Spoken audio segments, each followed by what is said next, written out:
안녕하세요. 오늘부터 슬기로운 교회 생활이라는 제목으로 콘텐츠를 만들기로 했습니다.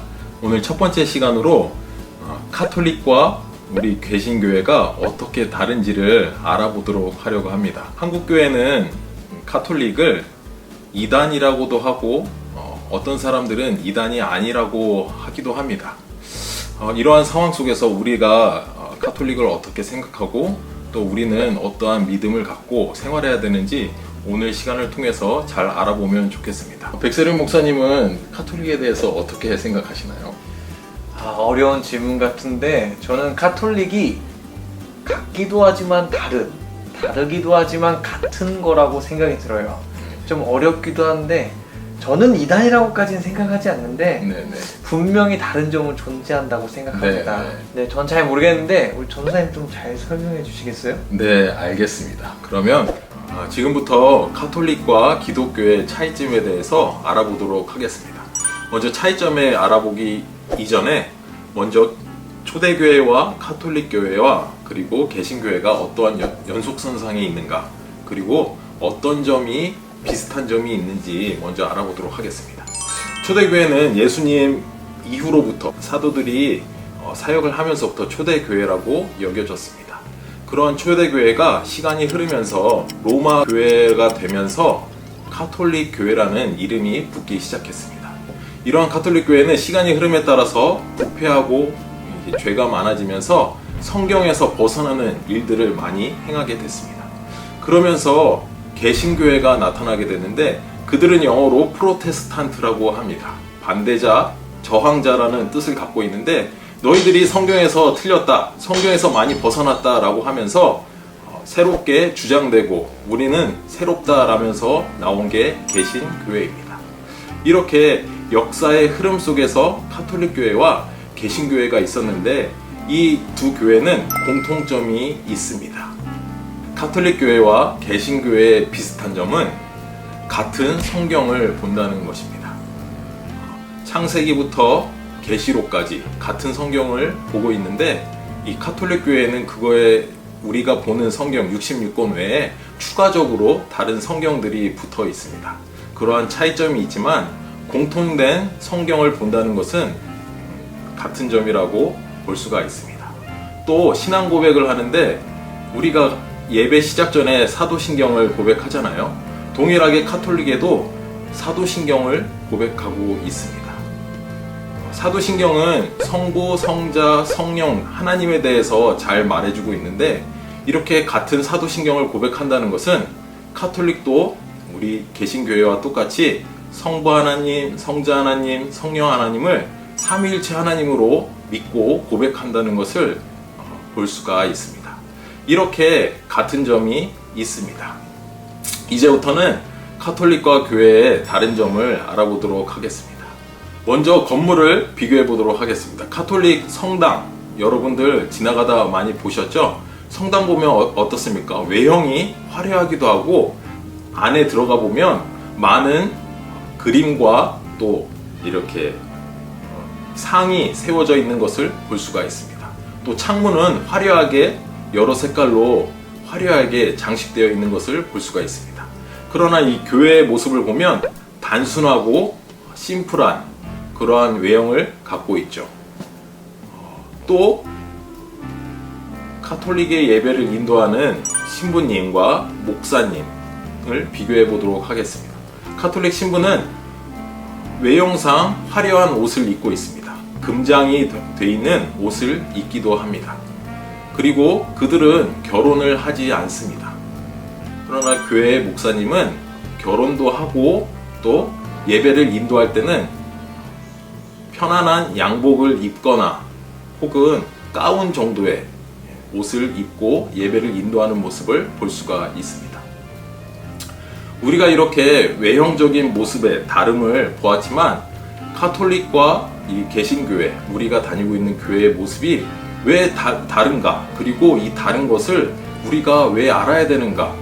이것은 상당히 중요합니다. 우리가 배우고 믿는 신앙하는 바가 우리의 삶의 행동 방식으로 나타나기 때문입니다. 외형적인 다름을 알아봤는데 이제는 그 믿는 바, 그들이 신앙하는 바와 우리의 신앙하는 바의 다른 점을 이번에 알아보도록 하겠습니다. 카톨릭 교회는 아까 말한 것처럼 성부, 성자, 성령 하나님을 믿는다고 했습니다.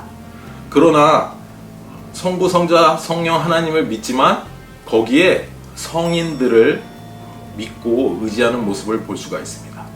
성인이라는 것은 말 그대로 거룩한 사람들을 말하는데 예수님의 제자들, 그리고 순교자들, 그리고 성모 마리아, 이런 사람들을 성인으로 추대를 하면서 그들을 의지해서 기도할 때 더 큰 능력이 나타난다고 믿습니다. 그러나 우리는 어떻게 믿습니까? 우리는 성령을 의지해서 예수님의 이름으로 기도하지 않습니까? 그리고 우리는 하나님 한 분만을 의지합니다. 우리 성경 한 구절 찾아보도록 하겠습니다. 로마서 1장 25절에 보면 이렇게 말씀이 나오고 있습니다. 이는 그들이 하나님의 진리를 거짓 것으로 바꾸며 피조물을 조물주보다 더 경배하고 섬김이라. 주는 곧 영원히 찬송할 이시로다. 아멘.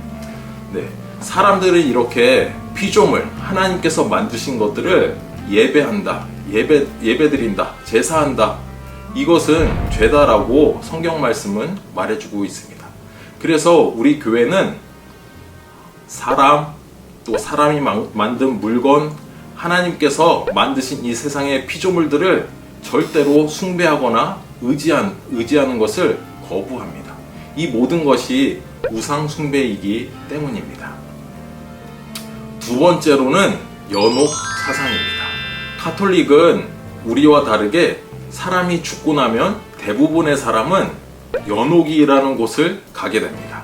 천국을 가기 전에 연옥이라는 곳에서 내 죄에 대한 형벌을 다 채우고 그 다음에 천국을 갈 수 있다고 하는 것입니다. 우리가 한번 숫자로 예를 들어보도록 하겠습니다. 만약에 내가 이 세상을 살다가 천의 죄를 졌다고 보십시다. 그러면서 하나님을 알고 선을 행하면서 500의 죄값을 치렀습니다. 이 세상에 살면서. 그러면 죽게 된 이후에는 나머지 500에 대한 대가를, 죄에 대한 대가를 연옥에서 치르게 되는 것입니다. 연옥에서 그 500을 다 감한 다음에 천국에 가게 되는 것, 그것을 연옥 사상이라고 합니다. 연옥은 말 그대로 연단받는 감옥 혹은 연단받는 지옥이라고 하는데, 그곳에서 이렇게 연단을 받으면서 자신의 천국에 갈 수 있는 구원을 이룬다는 점에서 우리와 다른 점이라고 할 수가 있겠습니다. 여기서 정리해 보도록 하겠습니다. 하나님의 교회는 오직 성부, 성자, 성령 삼위일체 하나님만을 믿고 의지합니다. 거룩한 사람이라고 하는 성자를 의지하지 않습니다. 그들을 통해서 믿음을 더욱더 이렇게 자라나게 하지 않습니다. 그러나 카톨릭은 성인들을 의지하면서 그들의 믿음을 도움을 받으려고 하고 있습니다. 또 두 번째로는 그들은 연옥을 믿습니다. 연옥이란 연단받는 감옥으로서 사람이 죽고 난 다음에는 연옥에 가게 되고, 연옥에서 나의 죄에 대한 것을 대가를 다 치르고 그 다음에 천국을 가게 된다는 것이죠. 이러한 구원에 대한 믿음은 하나님을 기쁘고 자유롭게 믿지 못하게 만듭니다. 결론을 내리자면 우리가 하나님을 믿고 이 세상을 살아가는 것은 진정한 기쁨과 자유입니다. 왜냐하면 예수님께서 우리의 죄를 사하여 주셨기 때문입니다. 우리에게 어떠한 대가를 바라지 않고 선물로, 사랑으로, 예수님의 희생으로 그렇게 우리에게 선물로 주신 구원이기 때문입니다. 카톨릭은 자신의 구원이 선물로 주어졌지만 자신의 죄값에 대해서는 본인이 다 치러야 된다, 연옥에서 치러야 된다라고 믿습니다. 그러면 이 세상을 살면서 얼마나 힘들겠습니까? 내가 선행이 많은가, 죄가 많은가? 내가 연옥에서 생활을 더 짧게 하려면 얼마나 더 선을 행해야 되는가. 이러면서 두려움과 연옥을 어떻게 하면 벗어날 수 있을까 하면서 하나님 안에서 자유롭게 신앙생활을 할 수 없는 것이죠. 이렇게 예수님을 믿는 저와 여러분들은 연옥 생활을 짧게 하기 위해서 혹은 천국을 가기 위해서 선을 행하는 것이 아니라 우리의 아버지 되신 그 하나님께서 선하시니 또 그 하나님께서 우리에게 선하시기를 원하시니 아버지가 선하니 그의 자녀가 그 선함을 따라가는 것은 아주 자연스러운 일이라고 생각합니다. 여러분도 거기에 동의하시죠? 이렇게 자연스럽게 하나님의 구원에 대한 감사한 마음으로 하나님의 선하심을 닮아가는 것, 그것이 우리 개신교회가, 우리 교회가 믿는 구원이라는 것을 우리 한번 생각하면서 예수님을 따라서 하나님의 사랑을 감사하면서 이 세상 가운데 하나님의 말씀에 순종하고 선하게 살아가는 우리 초등부 친구들이 되기를 바랍니다. 이상으로 마치겠습니다.